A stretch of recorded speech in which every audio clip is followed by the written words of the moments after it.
Bismillahirrahmanirrahim. Assalamualaikum warahmatullahi wabarakatuh. Al-Fatihah.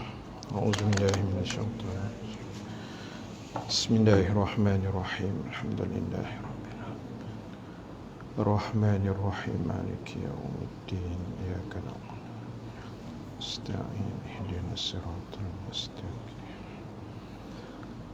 صراط الذين أنعمت عليهم غير المغضوب عليهم ولا الضالين.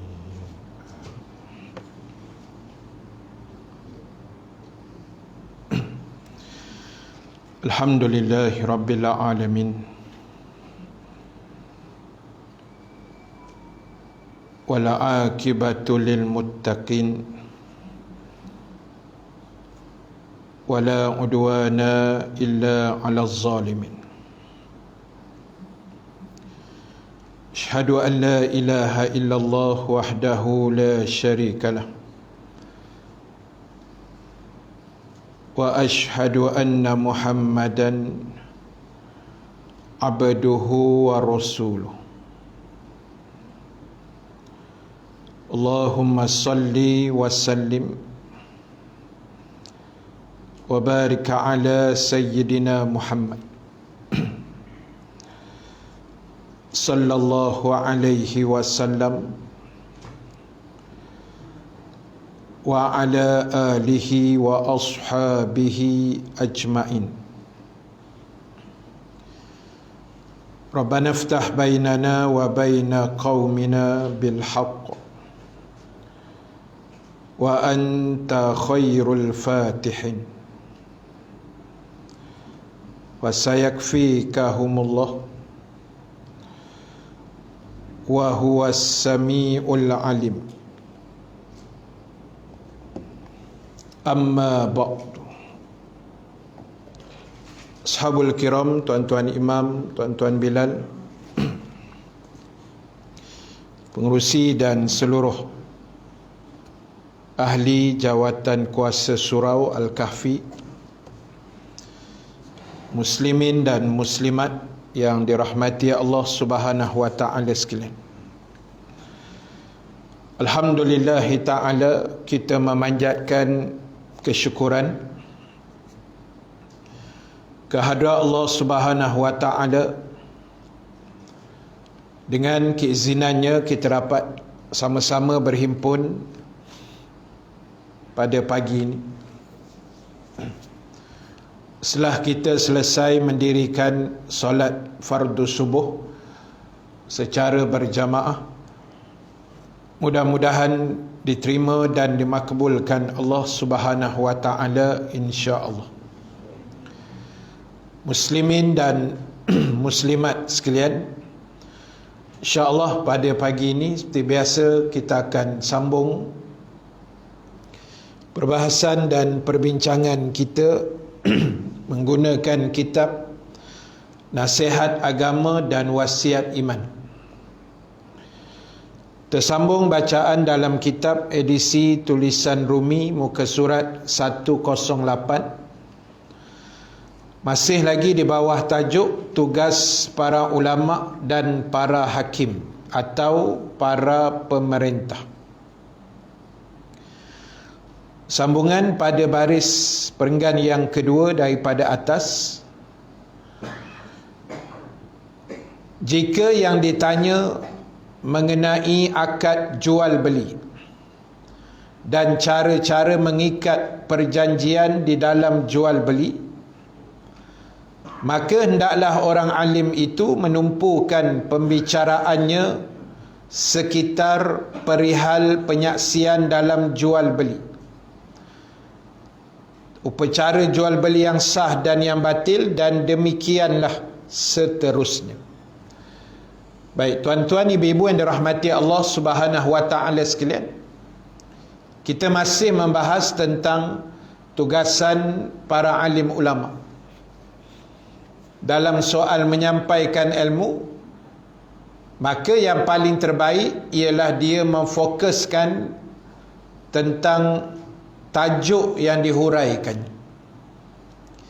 Kalau dia membahas tentang bab jual beli, maka dia mesti menghuraikan apa yang berkait dengan jual dan beli. Syarat barang ke, syarat sah jual beli, batal ke apa, dia akan hurai yang itu. Kalau dibincang bab perkahwinan umpamanya, dia hurai yang berkaitan. Maknanya jangan hurai benda yang terlalu jauh, menyimpang daripada tajuk yang sepatutnya. Ini tugasan para alim ulama. Dan inilah cara yang sebaiknya dilakukan dalam majlis seumpama itu. Jangan sekali-kali melibatkan majlis itu dengan perbualan yang kosong atau percakapan yang tidak ada kena-mengena dengan perkara yang ditanya, meskipun yang berhubung dengan soal agama secara menyeluruh. Tidak seharusnya seorang alim menghabiskan masanya berbual kosong dengan orang ramai, sekalipun sebentar sahaja, melainkan jika ada hubungannya dengan persoalan agama secara umum. Jadi penulis kitab ni nak bagi tahu, bagi para alim ulama, orang-orang yang berilmu, termasuklah orang-orang awam juga sebenarnya, apa yang paling penting adalah dalam soal penjagaan akhlak, menjaga dan membentuk akhlak yang mulia. Apatah lagi para alim ulama. Para alim ulama, orang-orang yang dihormati dan disegani dalam sesebuah masyarakat. Sebab mungkin sedikit sahaja kalau tersilap apa yang mereka buat, itu akan menjadi rojokan dan sandaran kepada orang-orang awam yang biasa. Sebab itu jaga adab, jaga akhlak dengan sebaiknya. Tambah kami yang menjadi ustaz, ustazah, yang digelar para asatizah, walaupun kami bukanlah para alim ulama yang hebat, tetapi kami digelar dengan gelaran yang sedemikian. So kena jaga adab dan tingkah laku, terutamanya bila berada di tempat awam. Sebab itu tuan-tuan, ibu-ibu sekalian, sehari sebelum Ramadan, kita puasa hari Selasa kan? Sehari sebelum Ramadan, saya dengan adalah lebih kurang 10-12 orang ustaz, campurlah dengan 2-3 orang yang menguruskan ustaz, maknanya yang jaga jadual kuliah-kuliah di surau masing-masing. Jadi dalam 12-15 orang ni kami makan, minta maaf tuan, pagi cerita makan di tu apa, Taman Melati kan, Hadrul Maut ke apa nama kedai nasi Arab tu lah. Jadi sebab ada orang belanja, ada ustaz juga belanja. Ustaz yang belanja tu dia tak datang, dia hantar duit je. Jadi bila duduk sesama kami ni, memang wahara lah kan, duduk sesama kami ustaz ni, memang keluarlah perangai yang tak adalah teruk kan, tapi yalah macam orang biasa kan, gelak-gelak, gurau, melawak.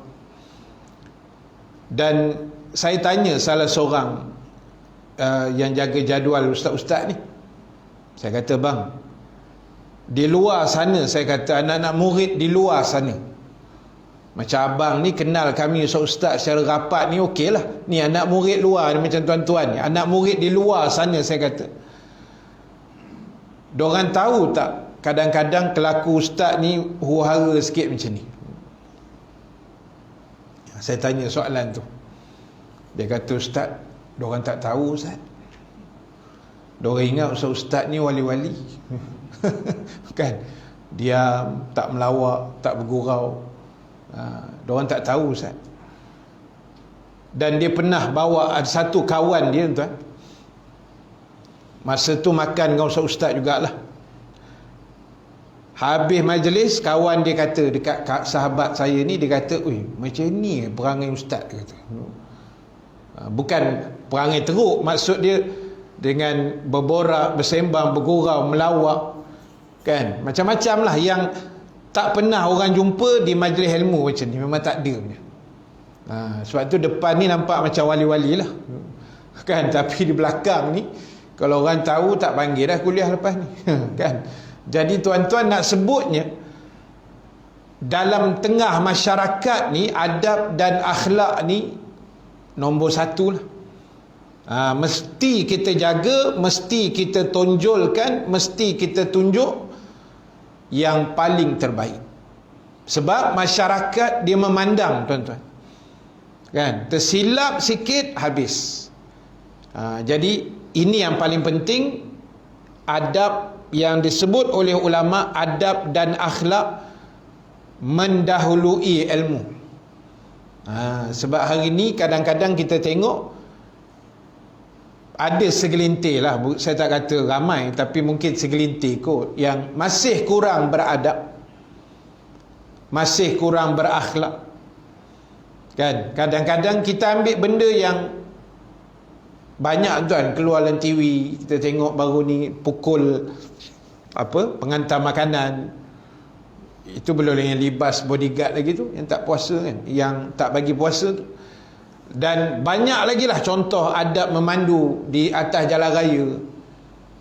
Tambah hujung-hujung dah nak buka tu, kan, masing-masing nak cepat, jalan jam, kereta kena blok lah, macam-macam lah. Jadi benda-benda ni lah yang kita nak kena baiki semula. Nak kena jaga balik, tuan, sebab ini adalah salah satu daripada acuan agama kita. Berdasarkan apa yang pernah disabdakan oleh Nabi sallallahu alaihi wasallam, "Innama bu'istu liutammima makarimal akhlak."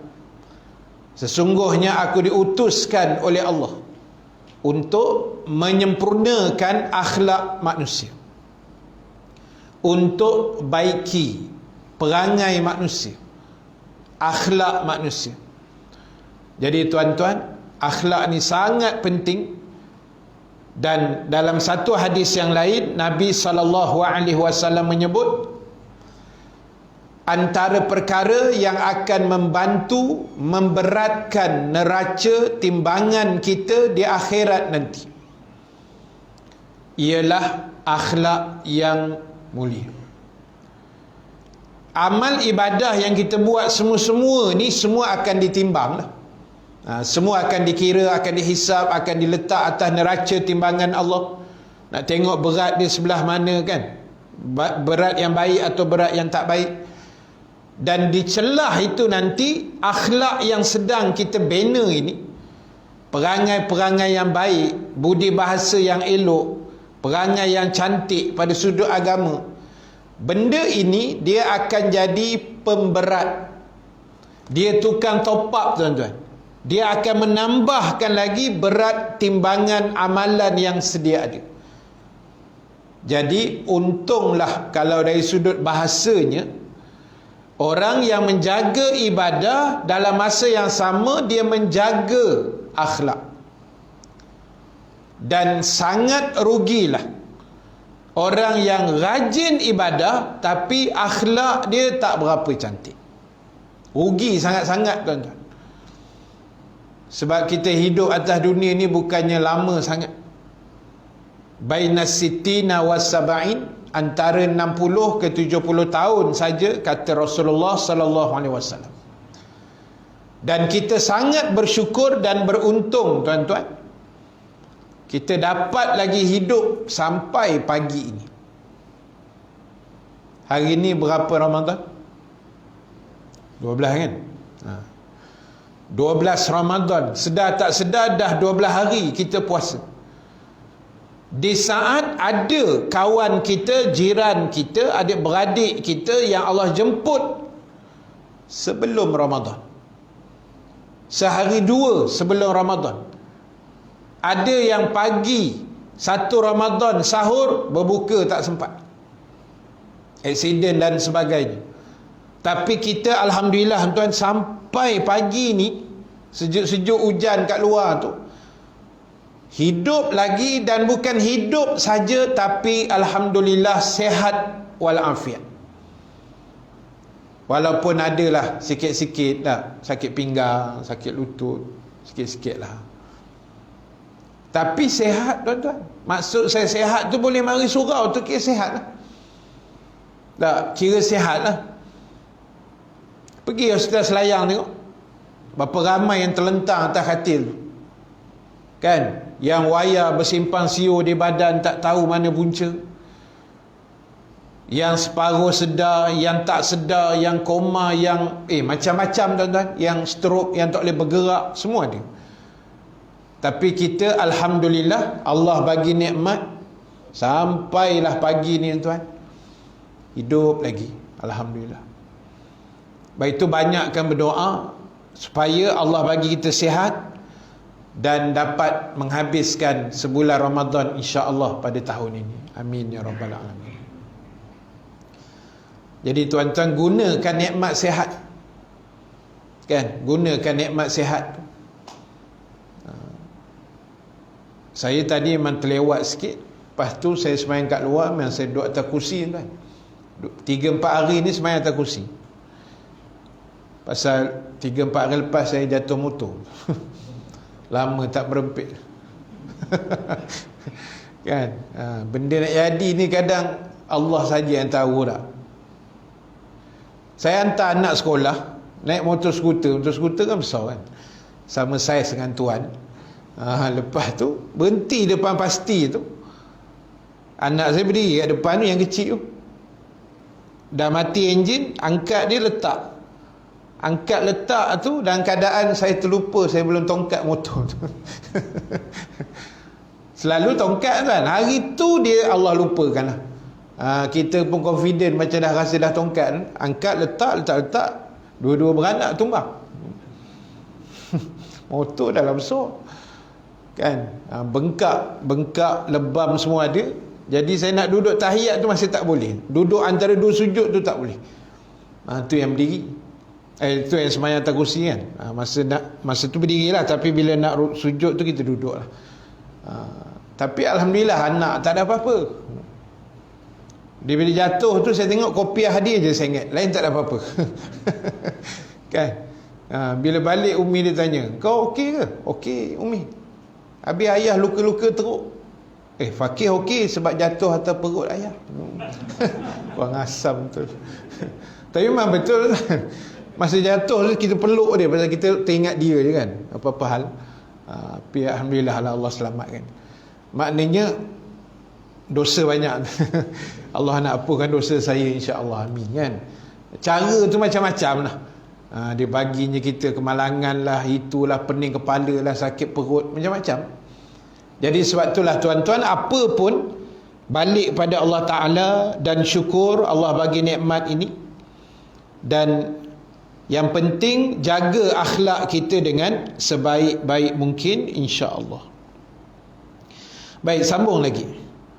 Demikianlah caranya seorang alim harus menghabiskan masanya, iaitu dengan menjadikan majlisnya dan pergaulannya dengan seluruh kaum muslimin dan meliputi pengajaran, nasihat, peringatan kepada mereka.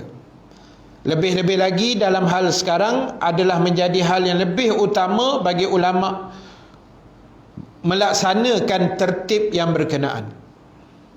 Disebabkan kejahilan dan kelalaian telah bermaharajalela dan orang ramai telah hilang minat untuk menuntut ilmu agama dan beramal ibadah.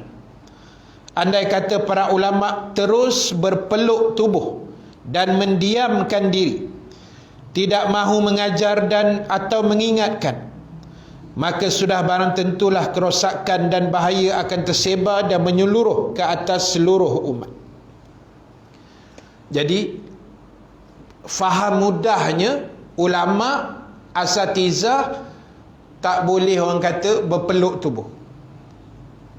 Tak boleh balik mengaji Mesir, Jordan, Madinah ke mana, duduk diam ke rumah, tak boleh. ataupun kalau mengaji manalah pun dia ada ilmu agama, wajib kena sebarkan.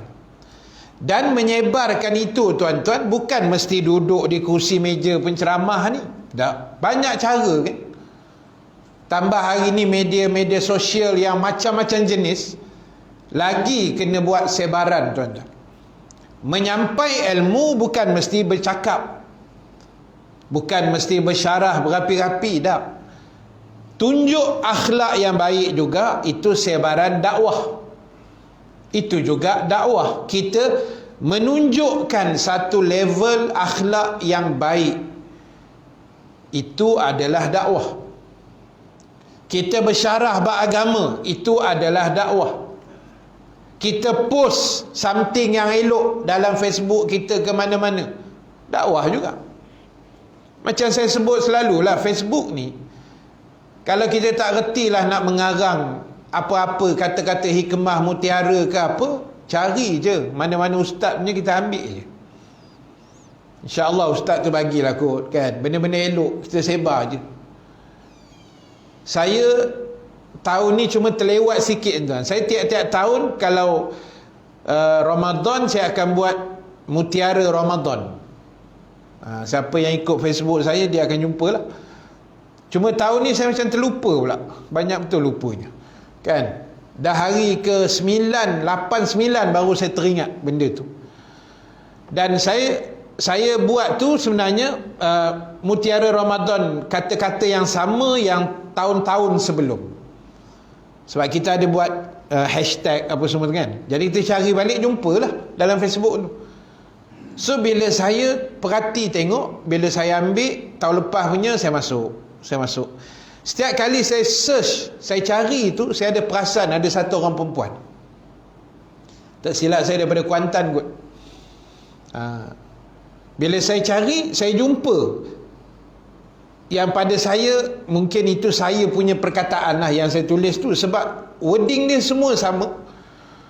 Dan dia copy dekat dia punya Facebook dan dia share. Saya tak kisahlah, tak ada masalah pun kan. Cuma nak cerita, kita ni kadang-kadang tak tahu benda yang kita post tu berapa ramai orang nak share, kita tak tahu. Dan berapa banyak pahala kita nak boleh dapat kan, kita tak tahu.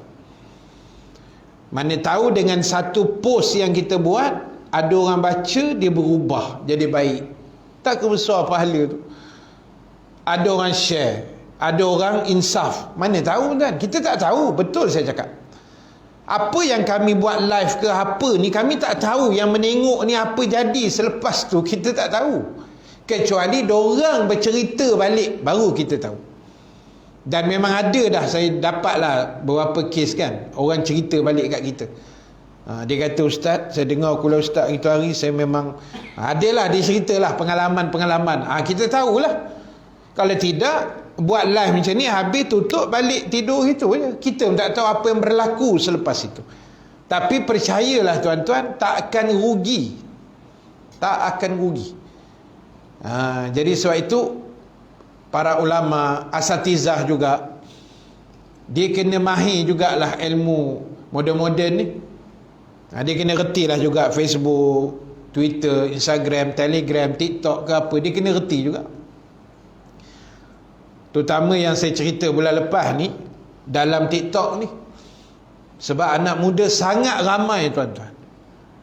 Dan mereka ni kadang-kadang saya tengok, dia punya pemikiran tu ada yang bagus, ada yang kadang menyimpang terlampau jauh. Menyimpang ni maksud dia kadang merapu. Merapu yang terlajak tuan. Dia punya memikir tu terlajak. Saya dapat satu soalan semalam, saya boleh jawab lagi. Dia kata, ustaz, nanti kalaulah Dajjal turun, dia kata sebelum Dajjal turun tu, semua manusia lari pergi planet Mari. Dia punya kepala dia berjalan tuan-tuan. Adakah Dajjal akan menghuru-harakan binatang saja? Itu soalan dia. Kan pelik-pelik tu kan, jauh nak mikir tu. Sempat ke kau nak lari pergi Marih tu, kau nak lagi naik apa? Tak, kadang-kadang otak dia mikir yang tidak-tidak. Ada saya simpan soalan tu, belum aku jawab, tunggulah nanti. Kan? Dan macam-macam Ustaz, telan air liur masa puasa batal tak? Soalan basic kan? Saya kata batal kalau sekali air sirap lah. Kalau ada perasa sirap, batal. Jadi tuan-tuan, mereka ni kadang tak ada saluran tau nak tanya. Kadang diorang ni bukan jenis pergi surau masjid macam kita kan. Surau masjid ni banyak veteran-veteran ni je lah, otai-otai. Tambah pula 15 tahun ke bawah tak boleh pergi terawih apa semua kan. Jadi inilah saluran yang ada. Jadi kita kena bantu tuan. Setakat mana boleh, dakwah juga kan. Kita post video-video pendek. Saya tengok Menteri Agama pun ada TikTok dia, jangan main-main. Kan ada baru kot, baru buat. Saya tengok ada 5-6 video baru. Jadi nak sebutnya ruang mana pun ambil. Tak boleh diam dengan ilmu yang ada, kita diam macam tu je. Tak boleh. Sebab ilmu ni wajib kita sebar-sebarkan. Sebab bila ada ilmu, bila ada kefahaman, secara asasnya tuan-tuan, ibu-ibu sekalian, barulah perjalanan, apa dipanggil, perjalanan hidup atau amal ibadah kita akan berjalan dengan cantik. Macam kita lah, kita yang dah mengaji ni, walaupun kita dah mengaji mungkin berpuluh tahun kan, tapi ada benda yang kadang-kadang kita masih belum tahu. Macam kami ustaz pun mengajar-mengajar banyak benda yang tak tahu juga. Terutama hukum-hukum yang melibatkan yang baru. Yang kadang-kadang bila Allah ciptakan satu kejadian itu, sebenarnya dia nak mengajar ilmu baru pada kita. Contoh Allah hantar Covid. Dia nak ajar ilmu lah. Ilmu semayang berjarak. Dia nak ajar lah.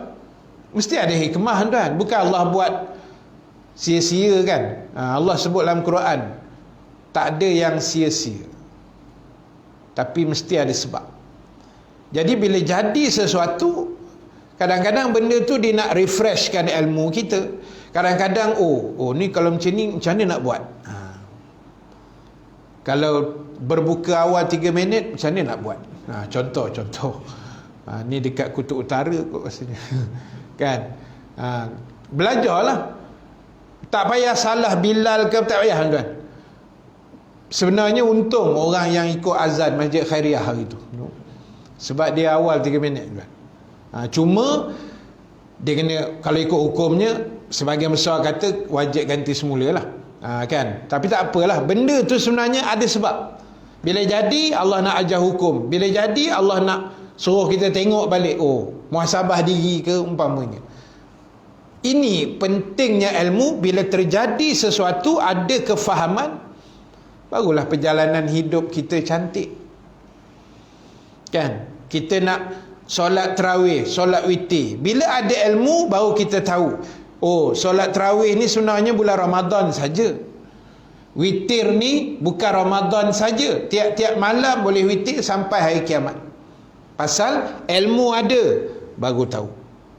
Bila ilmu tak ada tuan-tuan, berbukanya jadi kelang kabut. Ilmu tak ada.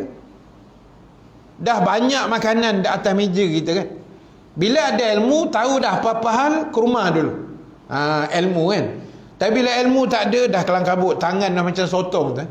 Semua nak dikautnya. Dia tak tahu yang mana sunnah, yang mana boleh menyebabkan dia punah ranah tuan. Dia tak tahu. Sebab ilmu tidak ada. Tapi bila ada ilmu, dia tahu dah tertib. Buka puasa macam mana, bila nak baca doa, kenapa kena baca doa. Banyaklah sebab ilmu. Jadi ingat, semua orang main peranan dalam menyebarkan ilmu Allah. Tak kiralah macam mana cara hal keadaan sekalipun tuan-tuan. Yang penting kita share, kita kongsi, kita sebar-sebarkan.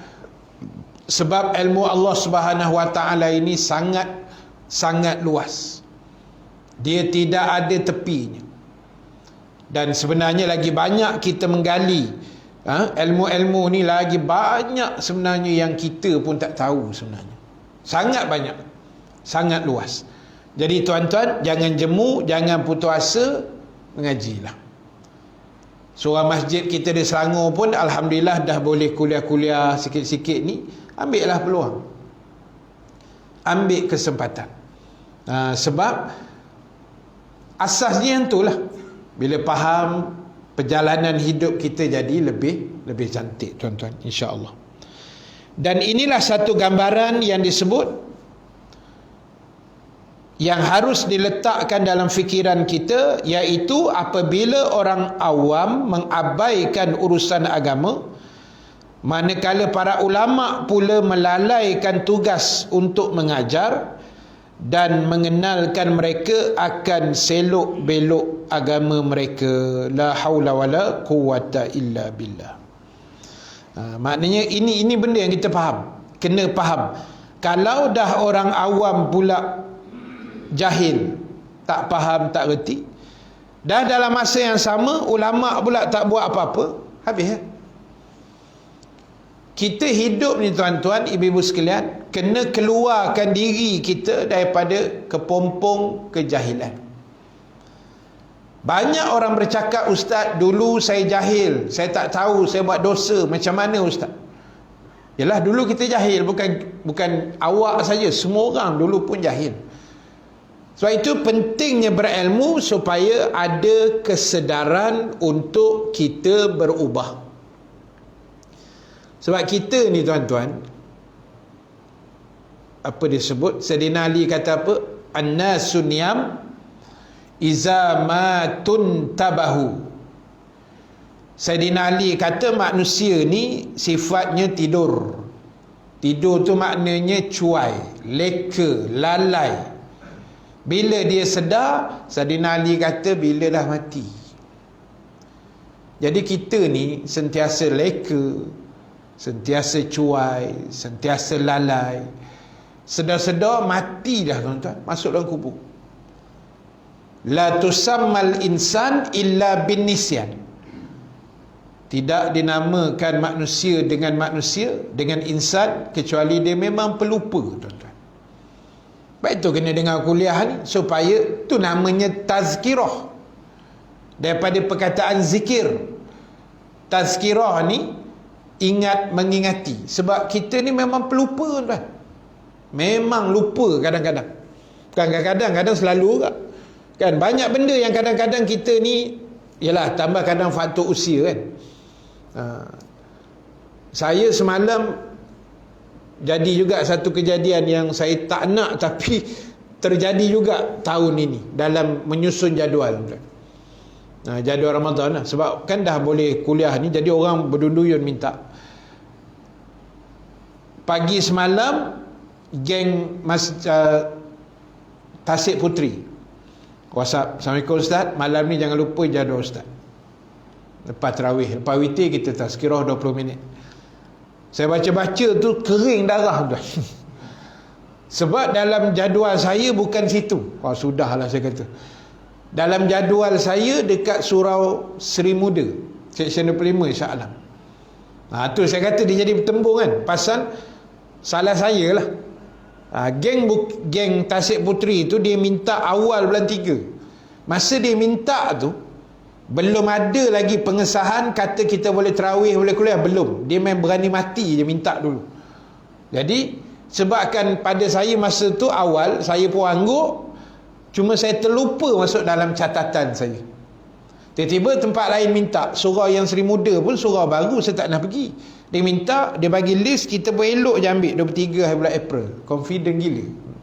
Lala bertembung, tuan, semalam kelang kabut. Terus hantar voice dekat geng Seri Muda, minta maaf banyak kan. Boleh Ustaz, tak apa Ustaz, tak ada rezeki mujur, dia pun okey kan. Tapi dia kata sebagai kafarahnya, sudah no. Ada kafarah pula kan. Sebaik tak kata kena bayar dam ke apa kan. Kafarahnya Ustaz kena cari pengganti kata. Sebaik tak kena belanja nasi Arab kan. Cari pengganti tak apa, kita boleh cari lah, dapatlah pengganti, alhamdulillah. Nak sebut kadang-kadang kita lupa dan kita rasa dah buat tu betul lah. Rasa macam dah catat, tengok-tengok langsung tak masuk. Itu manusia. Sebab itu kena diingat, kena diberitahu, kena dinasihat, kena selalulah digosok-gosok, diberitahu supaya jangan leka. Sebab manusia ni, macam kita tahulah bulan Ramadan ni kan, Wasil silati syayatin, diikat iblis dan syaitan. Walaupun banyak perbahasan lah benda tu. Ada yang kata yang diikat tu yang besar-besar je, yang kecil lepas, macam-macam lah riwayat. Tapi tak kira lah, basicnya walaupun katalah semua kena ikat kan, katalah setan semua kena ikat kan? Kenapa kita masih ada unsur-unsur kejahatan tu juga? Unsur-unsur nak buat jahat walaupun bulan Ramadan. Ada orang tak puasa bulan Ramadan. Ada orang tak semangat dengan Ramadan.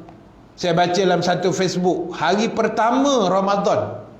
Hari pertama Ramadan.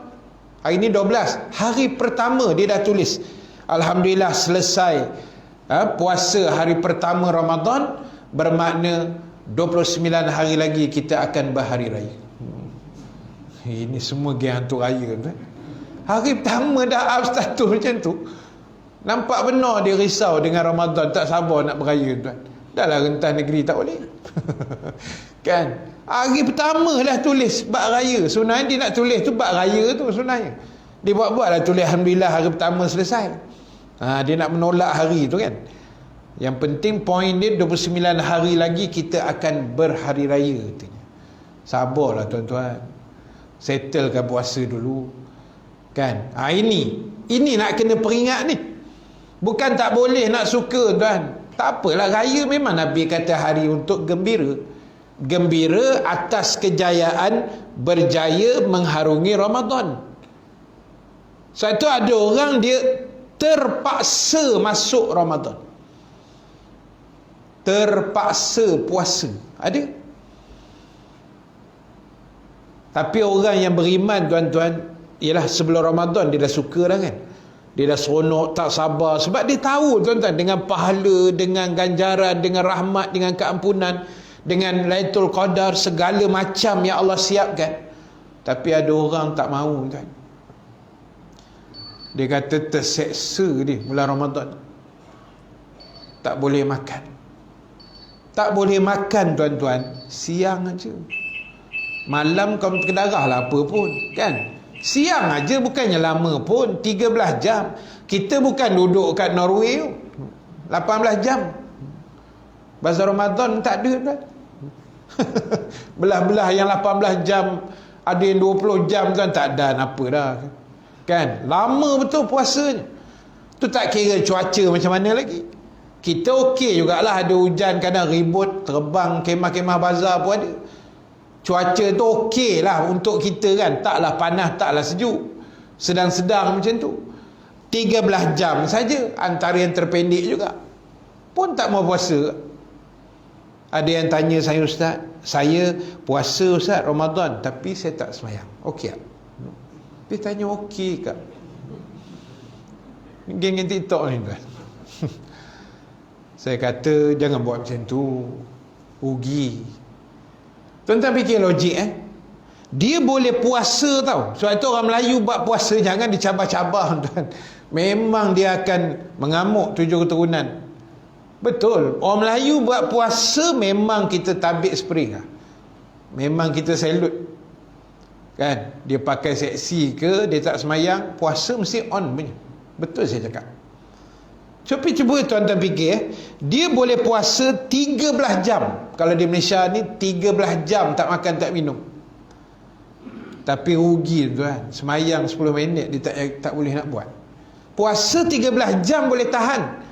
Solat 10 minit 10 minit 10 minit, 5 waktu baru sejam lah. Campur-campur lah.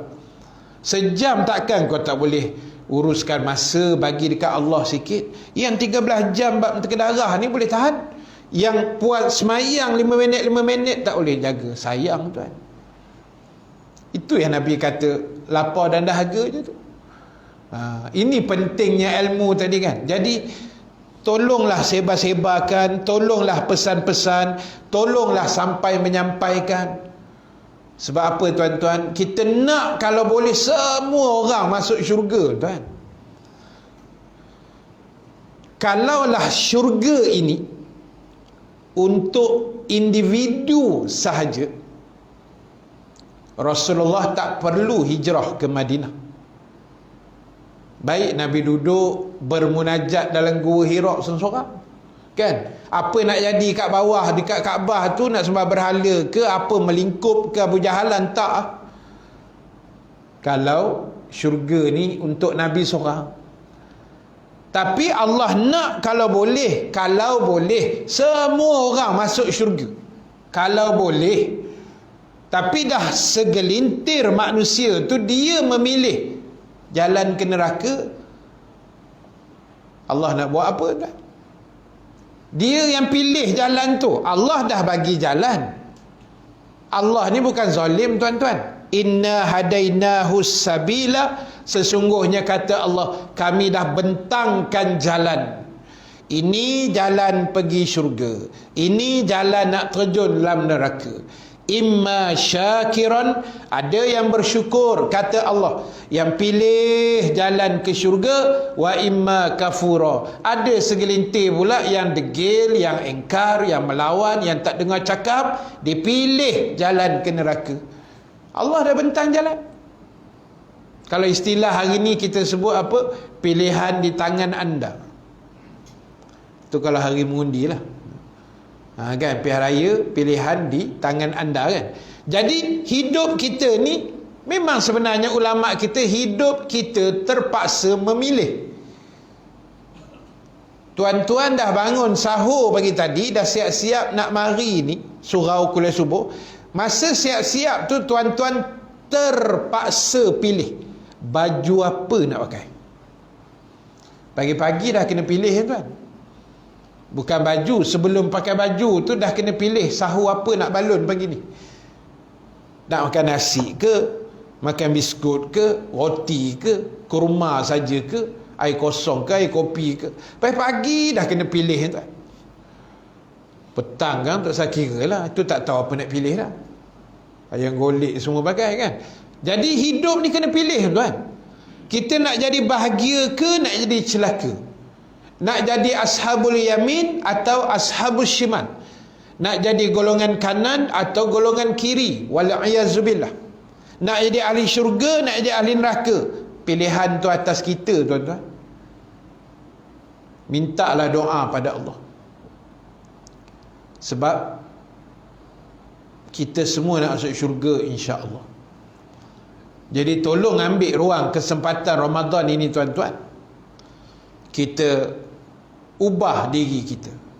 Baiki balik. Bukan kata kita jahat sangat, tapi ada benda kelemahan-kelemahan yang kita kena baiki semula. Sebab tawaran yang Allah siapkan untuk orang-orang yang berubah, untuk orang yang bertaubat, orang yang minta ampun, orang yang nak kebaikan, tawaran dia bukan biasa-biasa, tuan-tuan. Allah bagi syurga yang sangat hebat. Allah bagi syurga yang sangat hebat. Kalau tuan-tuan buka dalam surah Al-Waqi'ah, wa talhim mandud, Allah kata dalam syurga besok ada pokok pisang yang buahnya bersusun. Mungkin orang kata, Allah Ustaz, apa barang pisang, Ustaz? Pisang kat gombak sepah. Bawa tenang, tuan. Ini pisang syurga, bukan pisang gombak punya, bukan. Ini bukan pisang made in Ecuador ke, bukan. Ini syurga punya. Apa dia? Ibnu Abbas kata dunia dan syurga sama pada nama saja, tapi nikmat berbeza. Pegang yang itu sudah. Sama, Gombak pun ada pisang, syurga pun pisang. Gombak pun ada sungai terkenal di dunia, Sungai Gombak namanya. Kita belajar sejarah dulu, kan. Sungai Gombak, Sungai Kelang, pertemuan Lombong Biji Timah lah, Yab Ahloy lah, apa ke jenis tak tahulah, kan. Nama sama sungai. Syurga pun jannatin tajri min tahtihal anhar, tapi nikmat tidak sama. Buah dalam syurga, Nabi kata kamu petik, tempat yang kamu petik itu terus tumbuh buah baru yang sama jenis. Bila nak habis, tuan? Rumah kita sekarang ni, macam depan rumah saya sekarang ni ada pokok mangga tu. Saya tak tahulah kalau menurut riwayat taman saya tu, dia ada riwayat tu. Roh jalan saya tu, menurut riwayat penduduk situlah, dia kata, Ustaz, buah mangga yang tumbuh depan pokok, bukan tumbuh lah, ada tuan rumah asal tu tanam. Dia kata, Ustaz, buah mangga ni yang depan rumah Ustaz ni, dalam row kita satu line 4/1 ni Ustaz, banyak buah mangga, hampir semua rumah ada pokok mangga Ustaz. Tapi Ustaz, buah mangga Ustaz ni yang paling sedap dalam row ni. Itu riwayat dia, dan saya telah sahkan riwayat tu adalah sahih. Pasal aku dah terdarah dah mangga tu tahun lepas. Memang sedap tuan. Sampai orang taman tu saya masuk dalam grup, Ustaz, kalau saya lalu tangan saya tercapai, minta halal Ustaz. Semua berebut nak ambil tuan. Saya kata nak ambil, nak panjat-panjat lah, tapi kena bertarung dengan kengga lah. Pasal kita dah letak tentera kat situ untuk mengawal keadaan. Kan, kengga tu pun dia datang sendiri tuan. Kita pun tak tahu, kita nak ambil pun susah. Buah kat dunia, tapi yang heran tu belum tumbuh kan, yang depan rumah saya. Rumah lain semua dah keluar buah dah. Tu lah special dia lambat. Rumah duk fikir bila nak tumbuh bang. Tak apa yang dia terus masak aje. Dia tak ada tumbuh dah, tak tahu dah masak boleh petik aje. Kan? Kalau buah atas dunia, katalah kita jolok mangga tu, dia dah jatuh masuk dalam sarung dia tu kan, jatuh kita jolok tu. Dah tinggal tangkai dah. Tak ada dah terus tumbuh. Nak tumbuh pun tahun depan pula kot. Macam durian yang gugur tu, nak tunggu musim ke depan pula. Syurga tumbuh, bukan tumbuh, petik terus ganti, replace benda yang sama tuan-tuan. Bila nak habis makan.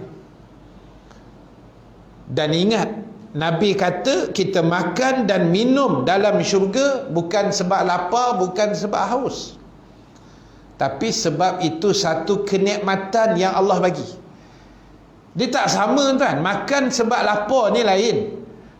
Bila kita lapar kita makan, itu makan sebab lapar.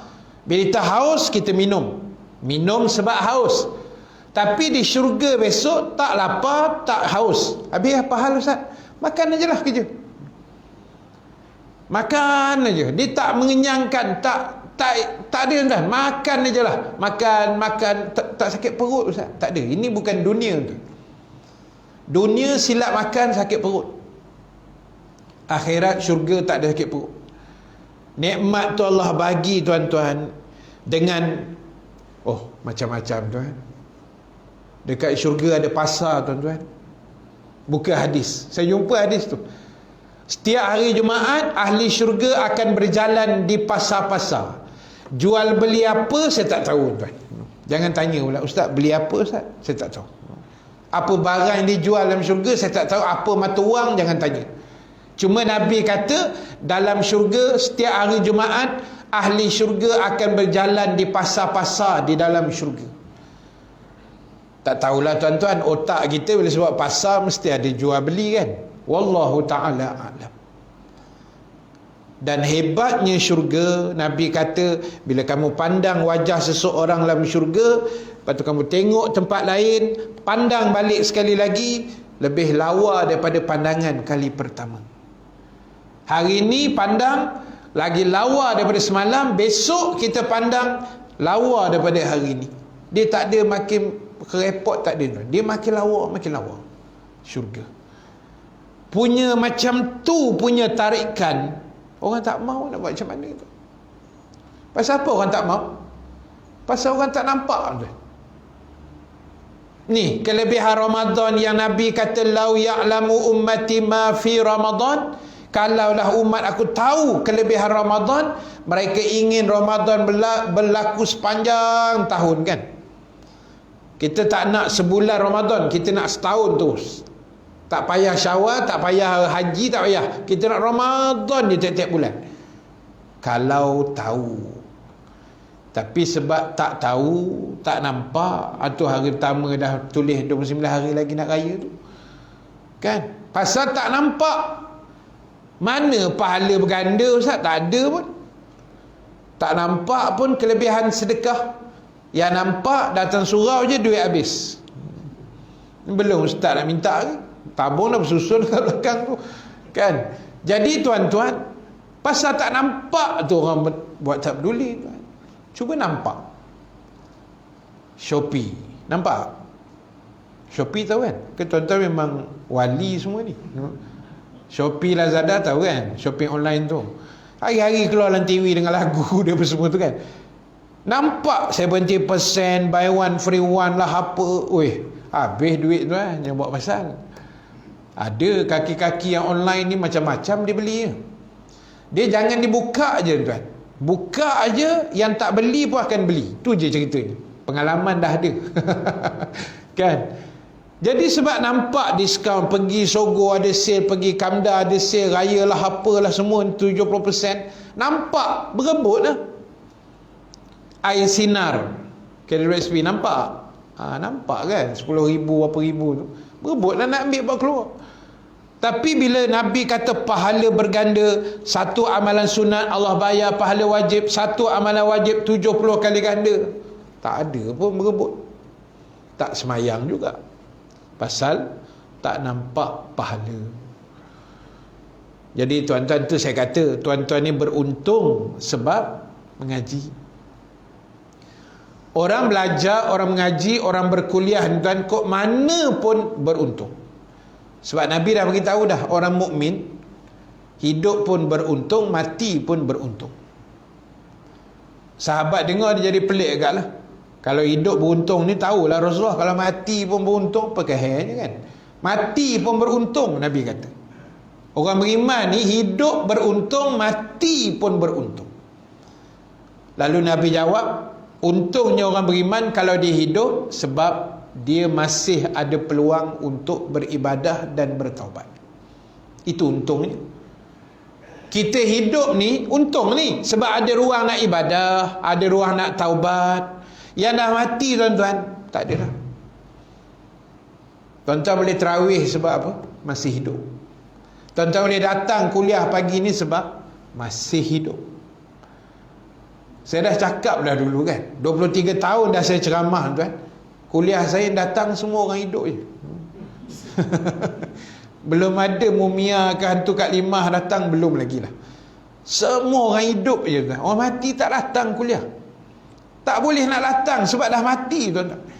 Sebab tu Nabi kata untungnya orang mukmin hidup sebab dia ada peluang nak buat baik dan peluang nak bertaubat. Sahabat tanya, mati apa untung Rasulullah? Untung juga Nabi kata. Untungnya orang beriman mati sebab dia sudah tidak ada peluang nak buat jahat, pasal dah mati.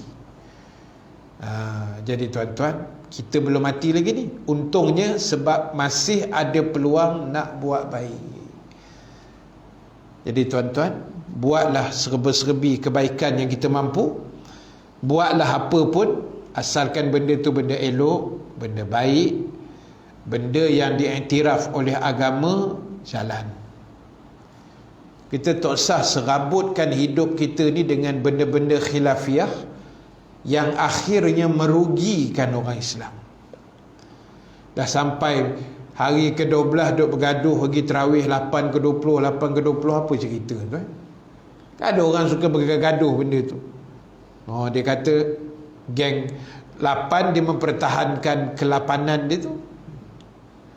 Dia kata kita ni ikut sunnah tau. Nabi buat 8 saja. Geng 20 pula berhujah pula. Memang Nabi buat 8. Lepas tu balik Nabi sambung katanya. Dah bergaduh tu. Lain kali tak semain tarawih. Dia suka bergaduh. Kan, selawat tak selawat. Nak selawat, selawat ajalah. Celah-celah tarawih tu tak mau selawat, dia diam. Itu aja. Ini masalahnya tak nak selawat, marah orang selawat.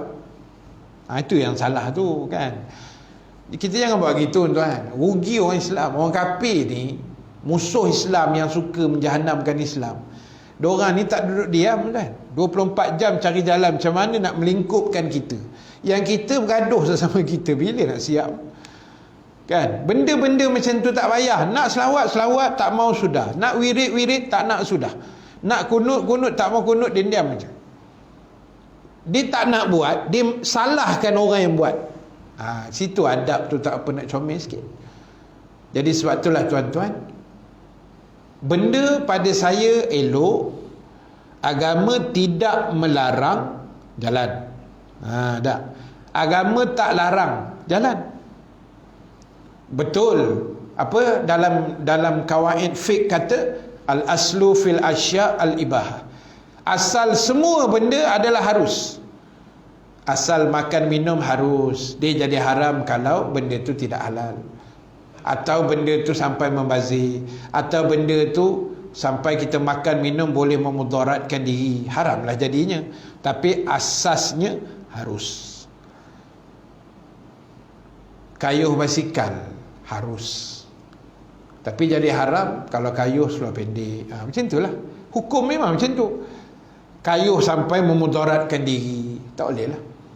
Jadi tuan-tuan, sebab tu kena mengaji, kan? Kita pun memang banyak benda kita tak faham, tapi bila kita belajar sikit demi sikit, sikit demi sikit, insya-Allah kita akan faham. Jadi tuan-tuan, cukup sekadar itu dulu. Selalu kuliah subuh memang ada nasi lemak, tuan. Tapi bulan-bulan Ramadan ni ustaz pun kena faham lah, kena reti lah nak berhenti waktu bila, kan. Hujan-hujan ni janganlah lama sangat. Baik, jadi tuan-tuan, insya-Allah kita berhenti setakat tu dulu. Tajuk berikutnya, tertib para ulama, kita akan sambung insya-Allah pada bulan depan. Bulan depan ni lepas raya kot, no? Lepas raya, ujung bulan Mei, lepas raya lah tu, insya-Allah. Baik, terima kasih pada semua muslimin-muslimat yang hadir pada pagi ini. Terima kasih sahabat-sahabat yang menonton live dalam Facebook, dalam TikTok pada pagi ini. Mudah-mudahan ada manfaat, ada kebaikan bersama, insya-Allah. Dan teruskan berdoa, tuan-tuan. Mudah-mudahan Allah bagi kita sihat dan dapat menghabiskan 30 hari Ramadan tahun ini, insya-Allah. Dan teruskan berdoa, mudah-mudahan Allah kurniakan kita Lailatul Qadar pada tahun ini, insya-Allah. Mudah-mudahan, amin ya rabbal alamin. Dan teruskan beramal, mudah-mudahan ada manfaat atau kebaikan yang Allah Subhanahu wa taala berikan pada kita semua, insya-Allah. Jadi tuan-tuan, sebelum saya tangguhkan majlis seperti biasa, saya minta izin pagi ini untuk buat sedikit kutipan bagi yang ada bawa duit lah, untuk pembinaan sebuah masjid di Pendang, Kedah. Di Pendang, Kedah. Jadi masjid ni kawan saya punya kawan atas kawan. Jadi minta tolong carilah sikit-sikit. Saya dah tengok video yang sahabat saya hantar tu. Saya ingat baru dalam 3-40% lah. Naik dah tiang-tiang, tapi kubah belum ada, tile pun belum ada. Cuma saya tak pasti Pendang tu kampung mana, saya tak tahu yang tu. Tapi area Pendang lah, di Kedah. Jadi siapa yang nak infak, dipersilakan. Dan yang kedua, wakaf kitab ni yang saya pegang ni RM50. Kalau siapa yang berminat, boleh berwakaf. Cuma konsepnya kita buat online lah. Sebab kan selalu ada sahabat saya yang ikut, yang jaga kitab wakaf tu, tapi SOP tu kita tak mau kumun-kumun ramai. Jadi kita buat online. Online tu maksudnya saya akan bagi nombor telefon saya. Kalau siapa yang berminat untuk wakaf ataupun untuk infak untuk masjid pun boleh, nanti boleh WhatsApp pada saya. Dan kitab wakaf ni kita akan kumpulkan dulu, sebab kita akan hantar ke sekolah pondok kitab ni. Kitab ni kita wakafkan ke sekolah pondok untuk bacaan pelajar-pelajar pondok. Tapi disebabkan tak boleh rentas lagi, tuan-tuan, kan, kita tunggulah. Kalau tak boleh rentas, kita hantar yang sekitar Selangor lah, kalau ada pondok-pondok di Selangor. Kalau tidak, selalu kita hantar sampai ke Johor, sampai ke selatan Thailand pun pernah kita hantar. Aceh pun kita pernah hantar kitab ni. Kita pernah hantar. Jadi di belakang kitab ni tuan-tuan boleh tulis 10 nama yang hidup atau yang telah meninggal dunia, untuk kita catatkan nanti. Nanti saya bagi step dia lah. So siapa yang nak wakaf dan infak boleh WhatsApp pada nombor saya 019 243 7476. 019 243 7476. Ustaz Rahim Nasir. Jadi itu saja tuan-tuan untuk pagi ini. Terima kasih banyak. Mudah-mudahan Allah merahmati kita semua. Kita tangguhkan dulu majlis dengan tasbih kafarah, suratul As dan bacaan doa. Subhanakallahumma bihamdika nashhadu an la ilaha illa anta nastaghfiruka wa natubu ilaik. Bismillahirrahmanirrahim. Wal 'asri innal insana lafi khusr illa allazina amanu wa 'amilus solihat wa tawasaw bil haqq wa tawasaw bis sabr. Bismillahirrahmanirrahim. Alhamdulillahi rabbil alamin. Wassalatu wassalamu ala asyrafil anbiya'i wal mursalin Sayyidina Muhammad wa ala alihi wa sahbihi ajma'in. Allahumma ja'al jam'ana haza jam'an marhuma wa tafarruqana min ba'dihi tafarruqan ma'suma wa la taj'alillahumma fina syaqiyan wa la mahruman wa la matruda. Allahumma barik lana fima baqiya min Ramadan warzuqna lailatal qadri fi hadhihi sanah wa fi kulli sanah birahmatika ya arhamar rahimin. Rabbana atina fid dunya hasanah wa fil akhirati hasanatan wa qina azaban nar. Wa sallallahu ala sayidina Muhammad wa ala alihi wa sahbihi ajma'in walhamdulillahi rabbil alamin. Assalamualaikum warahmatullahi wabarakatuh.